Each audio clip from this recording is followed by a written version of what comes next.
আসসালামু আলাইকুম রহমতুল্লাহ। ইতিমধ্যে আপনারা আপডেট পেয়েছেন। আমিও একটি শর্ট ভিডিওর মাধ্যমে জানানোর চেষ্টা করেছি। 19/6/2025 আগে যে মুফাগুলো হয়েছে সেই বইগুলো এম্বাসিতে ঢোকানো যাবে। দুটি পেশা এম্বাসি থেকে ক্লিয়ার করে দেওয়া হয়েছে। একটি হচ্ছে লোড আনলোড ওয়ার্কার এবং অন্যটি হচ্ছে অফিস ফ্যাসিলিটি অ্যান্ড ক্লিনার। এই দুটি পেশা ক্লিয়ার করে দেওয়া হয়েছে যে এই দুটি পেশার বই যেগুলো আমরা এতদিন দ্বিধাদ্বন্দ্বে ছিলাম ওই বইগুলো ঢুকানো যাবে। তবে একটা লিমিটেশন তারা অথবা একটি শর্ত দিয়ে দিয়েছে, সেটা হলো 19/6/2025 আগে যাদের মুফা হয়েছে। মুফা যারা বুঝছেন না যে আপনার মুফাটি কখন হয়েছে, তাদের জন্য আপনাদের এটি নিয়ে টেনশনের কোনো কারণ নেই। যদি এম্বাসিকে বই জমা দিয়ে থাকেন সব কিছু রেডি করে, সেক্ষেত্রে এম্বাসির নিজ দায়িত্বে আপনাদের বইগুলো খুঁজে খুঁজে তারা জমা করে দেবে ইনশাআল্লাহ। এটি হচ্ছে 1 নম্বর কথা। আর 2 নম্বর কথা হচ্ছে, তারপরেও যারা জানতে চাচ্ছেন যে মুফা জিনিসটা কি, মুফা হচ্ছে সৌদি আরবের সিস্টেমে দেওয়া সৌদি আরবের ভিসার একটি ফি, ভিসা অ্যাপ্লিকেশনের একটি ফি, যেটি অনলাইনের মাধ্যমে ডলারের মাধ্যমে সাবমিট করা হয়, এবং মেডিকেলের একটি ফি যেটি সাবমিট করা হয় ডলার পরিশোধের মাধ্যমে। এটি হচ্ছে কথা। এবং আপনার মুফাটি কখন হয়েছে আপনি যদি এটি না জানেন, সেক্ষেত্রে একটু আমি হিন্টস দিয়ে রাখি। আপনারা যেহেতু অনেকেই বলছেন যে আপনারা আপনাদের এজেন্সির সাথে যোগাযোগ করতে পারছেন না, তারা অনেক ব্যস্ততম সময় পার করছে, সেক্ষেত্রে একটু আইডিয়া দিই। আপনি তাসিরের ফিঙ্গার দিয়েছেন যমুনা ফিউচার পার্কে, চট্টগ্রামের ওয়ার্ল্ড ট্রেড সেন্টার, এই ধরনের তাসির সেন্টারগুলো থেকে আপনারা ফিঙ্গার দিয়েছেন। ফিঙ্গারটি যদি আপনারা মোটামুটি 20 তারিখের আগে দিয়ে থাকেন, তাহলে সেক্ষেত্রে আপনি কনফার্ম থাকেন আপনার মুফাটি 19 তারিখের আগেই হয়েছে। এরপরও যারা দিয়েছেন তাদেরও অনেকেরও 19 তারিখের আগে মুফা হওয়ার সম্ভাবনা অনেক বেশি। এটি হচ্ছে কথা। আর সেকেন্ড যে বিষয়টি আমি বলবো, এখন যারা অন্য অন্য পেশায় আছেন, বিশেষ করে কিচেন ওয়ার্কার এটির জন্য লাগবে বলেছে কিন্তু কোনো আপডেট নেই।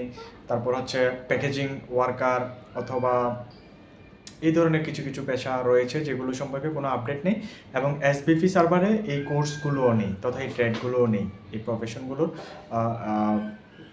পরীক্ষা দেওয়ার সুযোগ এসবিপির সার্ভার তথা তাকামুলের যে সার্ভারটি রয়েছে, ওয়েবসাইটটি রয়েছে, ওখানেও নেই।